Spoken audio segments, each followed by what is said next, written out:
Sorry for the awkward intro today, but I really need to talk about this. You know MSA, right? Well, their content has hit such a low that the weekly videos they keep pumping out are just straight up bad. Not just kind of bad or generic bad, but bad in every possible way. Boring, cliched, annoying, and completely soulless all at once. So 2025 has been a rather unique year for MSA. The channel has become completely indulged in AI-driven slop, and the overall decline in quality is not just noticeable, it's unprecedented. The plots feel wildly incoherent, nonsensical, and genuinely irritating, relying heavily on mean-spirited writing and painfully forced comedy that exists solely to pad runtime. It's the kind of humor that only 5-year-olds might find funny. This is a sign of creative bankruptcy, possibly financial as well. That decline is further exposed by the miniseries I'm Turning Into a Vampire, which has been milked dry by MSA, with a lot of merchandise whose cover images themselves appear suspiciously AI generated, only adds fuel to the fire, especially as MSA continues to ignore widespread public fatigue with the series. The loudest calls mostly come from spam children, and while they're annoying in their own right, they reflect the audience MSA has clearly chosen to cater to. That shift alone says a lot. In addition, one of the clearest examples of AI usage surfaced on December 5th when MSA uploaded a video titled I'm in love with a thief.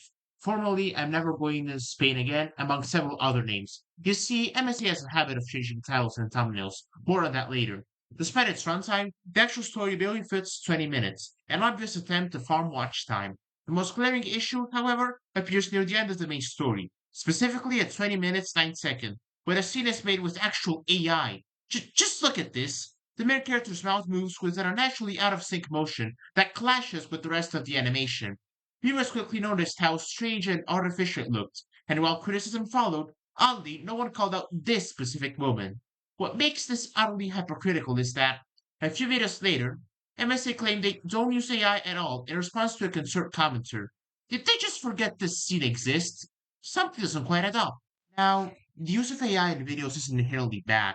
It can enhance creativity and streamline production, but it becomes deeply problematic when it misleads viewers or entirely replaces real human effort, which is exactly what MSA does. What's even more infuriating, however, is the relentless shameless plugging, which has only gotten worse in recent months. Whereas they once inserted pleas for likes and subscribers at the start of a video, now they interrupt moments of suspense and tension with cringeworthy appeals, completely derailing the narrative. One of the worst examples in I Hate Being Famous, where a climactic scene is ruined by them begging for likes and subscribers. An intrusion so irritating I couldn't even finish the video at first. And yet, with over 25 million subscribers, aren't they already satisfied with how far they've come? Desperation is unnecessary, intrusive, and exhausting. MSA has generally become frustrating to follow lately, churning out content almost every week that feels increasingly nonsensical and immature. There are moments that are just baffling in their absurdity. For example, in one video, the main character forces someone to sing Baby Shark in order to calm herself down, and in another, a doctor suddenly starts moonwalking in the middle of a tense scene. In an older video, the main character's family acts and dresses like literal Vikings simply because they're from a Nordic country. Ah, what kind of kiddish crap is this, MSA? Were you even trying to tell a real story? Or are you just fooling around, desperately attempting and failing to be funny with these lazy gags? I did not enjoy any of the three videos I mentioned. With that out of the way, let's talk about something I've mentioned earlier and promised to elaborate on. MSA's persistent habit of repeatedly changing a video's title and thumbnail. This isn't a brand new quirk. They've been pulling this stuff for years, and it was already annoying back then because for half a second you think, oh, new video, only to realize same one wearing a fake mustache and a different name. Lately, though, they've gone completely feral, with changes happening on virtually every single video. Thanks to the MSA Wiki, a fan-made wiki on fandom that carefully documents each video's title and thumbnail history, it's possible to track just how extensive this has become. Using the AI scene video I mentioned earlier as an example, it has 10 former thumbnails, and the title is just as unstable as the thumbnail itself. The video that follows is another perfect example, marked by constant title swaps and thumbnail changes that underline just how unstable these uploads can be at any moment. Still, nothing comes close to the latest release, at least at the time of this video's creation. My mom made me break up with my BF, a video that went through so many different names I've completely given up trying to track them all. It suffered from a full-blown identity crisis, with 18 documented former thumbnails. There are so many I can't even fit them all into a single frame, but I have to show at least a few, because the sheer absurdity of these thumbnails and MSA's quiet, sneaky attempt to scrub them from existence is exactly why I decided to make this video in the first place. This was the straw that broke the camel's back. Just Look at them.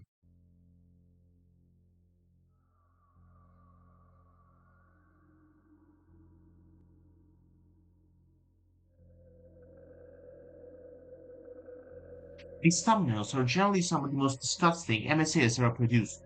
The video is supposed to be about bodyguards, as per the original court title, yet the thumbnails fixate on mouths and imagery that veers disturbingly close to fetish content rather than anything relevant to the topic. If I had to choose, even though every single one is equally bizarre and awful, the last one is easily the worst, which is why I censored it. It's pure body horror and can honestly qualify as a form of floor art, complete with someone being swallowed whole and a strange yellow liquid that looks suspiciously like urine. That thumbnail seriously pissed me off, no pun intended, especially as blatant clickbait. I would like to further add that this is a channel whose audience is largely made up of kids and preteens, and yet this is the kind of imagery they're being shoved in the face. What's worse is that nobody seems to be talking about it. The only reason I was even aware of and able to show these thumbnails is because of, again, the MSA Wiki. It feels like we ended an already lousy year in the most disgusting, ridiculous way possible. At this point, the constant changes are just insane. All of it points to one thing. MSA has fallen from grace so dramatically that there are moments when I genuinely don't even want to watch this channel anymore. If every video is going to be the same regurgitated kiddish humor, mean-spirited plots, unlikable characters, random wacky nonsense, the repetition becomes unbearable, and it raises serious questions about where the channel is heading. I'm giving it until 2026 before deciding whether to quit entirely after 6 years. And the deal breakers are clear. If it becomes a fully AI generated channel, or if it releases a video so atrociously bad that it makes you rage quit on the spot. For context, 2 years ago I met someone on Discord, I'm keeping her username in private, and we've been reviewing videos together ever since. She completely clashed with one specific video back in June, giving it a score of -2 on a scale from 0 to 10. For me to quit, I need to have a reaction just as severe or worse, and the same goes for her. It really shows just how far MSA has declined. Reaching this point with MSA has forced me to confront what it really means when a long-time viewer finally hits to the limit. The very act of making this video signals that shift. If it end up walking away entirely, it won't be some casual, I'm bored. It'll be a quiet acknowledgement that the channel has drifted so far from what it once was that continuing to watch it will feel like self-inflicted frustration. What's harder to predict is how this video, recent controversy, and the possibility of quitting will ripple into the TGD show. Heck, the MSA Massacre herself is one of the show's main figures, and MSA in general is shaped and intertwined with my web series in ways that are impossible to ignore. My frustration shows is through in how I keep inserting new MSA characters into my show, using them as satire to poke fun at how far the channel has fallen and how absurd some of these characters have become. But that's not the main focus here. I needed to address these issues because no one else was speaking up, and the problems were currently going unreported.